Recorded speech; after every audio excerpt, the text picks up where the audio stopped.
ወለድ መሳዩ ድንገቴ በ1972 አስመራ ከተማ በቁም እስረኝነት ዘመኔ ካጋጠመኝና ፈጽሞ ከማይረሱኝ ኡነቶች መካከል በአንዱ ቀን ያጋጠመኝን ላጫውታችሁ።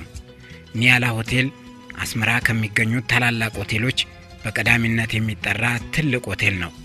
ያን ቀን እዚህ አካባቢ ለምን እንደሄድኩኝ ትዝ አይለኝም።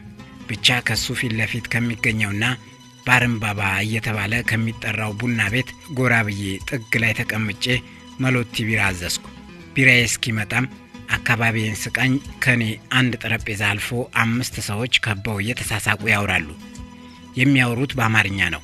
ጦር ሰፈር አካባቢ ቃኛው ስቴሽን ውስጥ ኮምፕሽታቶ ካሉት እነ ባር ጎንደር አካባቢ ወይም ክበቦች አካባቢ ካልሆነ እንደ ባርምባባ አይነት ቡና ቤቶች ውስጥ የሚበዛው ትግርኛ ተናጋሪ እንጂ እንዲህ አይነት በአማርኛ ተናጋሪዎች የደመቀ ቤት ብዙ ጊዜ አይገጥምም።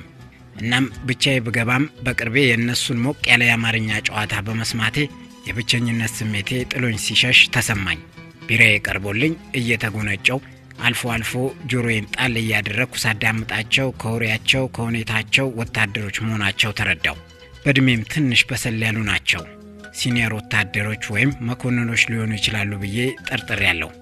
የመጀመሪያ ቢራዬን አጣጥሜ ሁለተኛ ቢራዬን ለማዘዝ ብንጠራራም አስተናጋጇ አላይ ስትለኝ ድምጼን ጎላ አድርጌ ይቅርታ የኔ መቤት ብዬ ሳጨበጭብ 1 2 3 የተባለ ይመስል የወታደሮቹ አይኖች በሙሉ ዞረው እኔ ላይ ተተከሉ። ላፍታ በማጨብጨቤ አጥፍቼ ይሆን እንዴ የሚል መደናገጥ ቢሰማኝም አስተናጋጇ እየፈገገችና ወደ እኔ እየነጠረች ስትመጣ በምልክትም በንግግርም ጨምሪልኝ አልኳት። ልጅቷ ቢራዬን ልታመጣልኝ ስትሄድ ከሰዎቹ አንዱ የኔ ወንድም ና እኛ ጋር ተጫወት ለምን ብቻህን አለኝ ፈገግ እያለ። ሲፈግግ በጥርሱ በስተግራ በኩል የወርቅ ጥርሱ ብልጭ አለች። እሱን ተከትሎ ሌሎቹም እውነቱን ነው ና እኛ ጋር ና በሚል ወዳጃዊ ግብዣቸው አጣደፉኝ። ግብዣቸውን እምቢ የምልበት ምንም ምክንያት የለኝምና ልጅቷ ቢራዬን ከማምጣቷ በፊት ወንበር ተስቦልኝ ተስፋዬ ይባላለሁ እያልኩ ሁሉንም ጨብጬ መጀመሪያ ከጋበዘኝ ባለወርቅ ጥርሱ ሰውዬ አጠገብ ተቀመጥኩ። ስሙ አሰፋ ነው። ቢራዬ መጥቶልኝ ለእንግዳችን ክብር ተብሎ ጠርሙሳችንን አጋጭተን የመጀመሪያ ትንፋሽን ተጎንጭቼ ጠርሙሱን ቁጭ ሳደርግ ካጠገቡ የተቀመጥኩት ባለ ጥርሱ ወርቁ ሰው የመሃል አገር ሰውን አይደል አለኝ። አሁንም እየፈገገና የወርቅ ጥርሱን ብልጭ እያደረገ አዎ መሃል አገር የት? ወሎ ወሎ የት? አጣደፈኝ። ኮምቦልቻ ነው ተወልጄ ያደግኩት። እናትህም አባትህም እዚያው ኮምቦልቻ ሲል ከኔ በስተቀኝ የተቀመጠው እንዴ አሰፋ ኧረ ትንፋሽ ስጠው ይጠጣበት አጣደፍከው እኮ ያንተ ነገር ወሎዬ ነኝ ካሉህ ማጀታቸው አይደለም አንጀታቸው ሳትገባ አትወጣ የታወቀ ነው ሲለው ሌሎቹም በሳቃጀውት እሱም እየሳቀ እሺ ጠጣ ይቅርታ እውነትም አጣደፍኩ ተስፋዬ ነው ያልከኝ አይደል ስምህን አለኝ። አዎ ልክ ነህ አልኩት። ቢራዬን አንስቶ አቀበለኝ። ሰዎቹ በጣም ደስ ይላሉ። አስመራ ወታደሮች ሰብሰብ ብለው ሲበሉም ሆነ ሲጠጡ ከደረሳችሁ በሞት ያፈርሶን ተብሎ በግብዣ መወጠር የተለመደ ነው። ከአቅም በላይ ካልሆነባችሁ በስተቀር ግብዣቸውን የማትቀበሉበት አንዳች አቅም አታገኙም። ወታደር የሚወደው በዚህ ጭምር ሳይሆን ይቀራል እና ያው አሰፋ ያልኳችሁ ጥርሰ ወርቁ ለአፉ ያህል እሺ ይቅርታ ቢልም አይኑ በፍጹም ከኔ ላይ አልተነሳም። ቢራዬን አንስቼ ስጠጣም ብርጭቆን ሳስቀምጥም ትኩር ብሎ በአይኑ ያጅበኛል። መሃል ላይ ያለው አንደኛው ጓደኛቸው አሰፋ ራይነህን ንቀል የልጁ ቀለም ገፈፈኮ ሲል እኔን ጨምሮ ሁለታችንም በሳቅ አጀብ ነው። እሱም አብሮን ሲስቅ ቆየና ቆይ በእውነት ግን እናትህም አባትህም እዚያው ኮምቦልቻ ነው ትውልዳቸው አለኝ። አይ አባቴ የሸዋ ሰው ነው አልኩት። እውነት ለመናገር ዝርዝር ጥያቄው ብዙም አላስደሰተኝም። በውስጤ ምን ፈልጎ ነው የምትል ሳሳ ያለች ንጭንጭ አቆጥቁጣለች። እናትህስ አለኝ ቀጥሎ። እናቴ በእናቷ ወገን ተሁለደሬ ዋሄሎ ናት ስል ዋሄሎ ብሎ እንደ መደንገጥ አለና ተቁነጠነጠ። እሺ ሐይቅ በአባቷ አሳለኝ። በአባቷ በኩል ኩታበር ናት።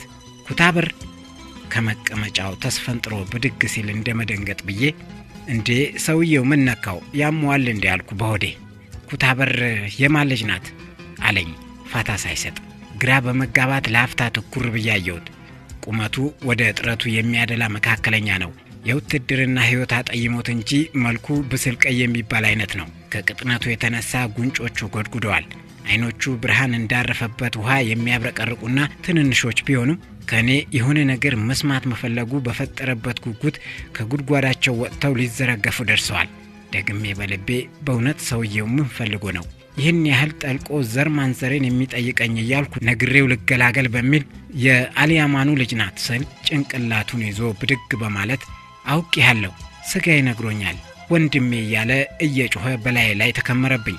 በዚያ ሰዓት በእኔ ቦታ አያኖራችሁ እንኳን እኔ ጓደኞቹ ሁሉ ግራ ተጋብተዋል። እንደምንም ከኔ ላይ ሊያላቅቁት እየሞከሩ እስቲ ቆይ አሰፋ ተረጋጋ፣ ልጁንም እኮ ግራ አጋባኸው፣ ምንድነው የሆንከው ሲሉት አሁን ይሄንን ማን ያምናል? እኔ ገና ሳየው እኮ ነው ያወቅኩት። ልብ ይነግሮኛል፣ ልክ አየየን ራሱን እኮ ነው የሚመስለው ሲል ብዬ እኔም ብድግ አልኩና አየየን ማን ነው አየየ ያልኩት። አሊ አማኑ ጎበዜ ያለኝ። አያቴን ቤተሰቡ ሁሉ አየየ ነው የሚለው፣ እኛም እናታችን በመተጠራበት አየየ ነው የምንለው። ሳላስበው እንባዬ ድንገት ተዘረገፈ። እናም እንደምንም አንተ ማን ነህ አልኩት። ይመር ፈለቀ አሰፋነኛ አላልከኝም እንዴ አልኩት ኮስተር እንደማለት ብዬ። እሱ ሌላ ታሪክ ነው፣ ወታደር ቤት ስገባ ነው የቀየርኩት። እና አንተ የየሺ ፈለቀ ወንድም የፈለቀ አማኑ ልጅ ብዬ ሳልጨርስ በለቅሶ ተቃቅፈን ቤቱን ትኩስ መርዶ የተረዳበት ቦታ አስመሰል ነው። ከዚያም ሰዎቹ ተሰበሰቡ፣ ጉድ ተባለ። የሰራዊቱ አባላት እንኳን እንዲህ ያለ ነገር አግኝተው እንዲያው ናቸውና ወንድማማቾች ተገናኙ ተብሎ የደስደሱን ከግራ ከቀኝ መሎቲውን በሳጥን ያወርዱት ጀመር። ታላቅ ፌሽታም ሆነ።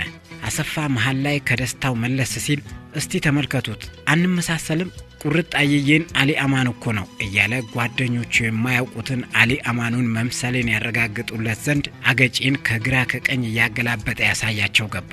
እውነቱን ነው። እሱ ቁመቱ ከማጠሩ በስተቀር የፊት ገጽታው ቁርጥ አያቴን አሊ አማኑን ነው የሚመስለው። ልብ ብሎ ላየንማ ስጋ ዘመድ መሆናችን ያስታውቃል። ከእናቴ ጋር የወንድማማች ልጆች ናቸው። እውነተኛ ስሙ ይመር ፈለቀ የሚባልና የጠፋው የእናቴ አጎት የፈለቀ አማኑ ልጅ ሆኖ ተገኘ። ለካስ የሀገራችን የወሎ ሰው የአላህን መኖር እንዴት ታውቃለህ ሲሉት ያላሰብኩት ቦታ ሲያውለኛ ላይ የተባለው እንዲህ ያለው ገጥሞት ኖሯልና።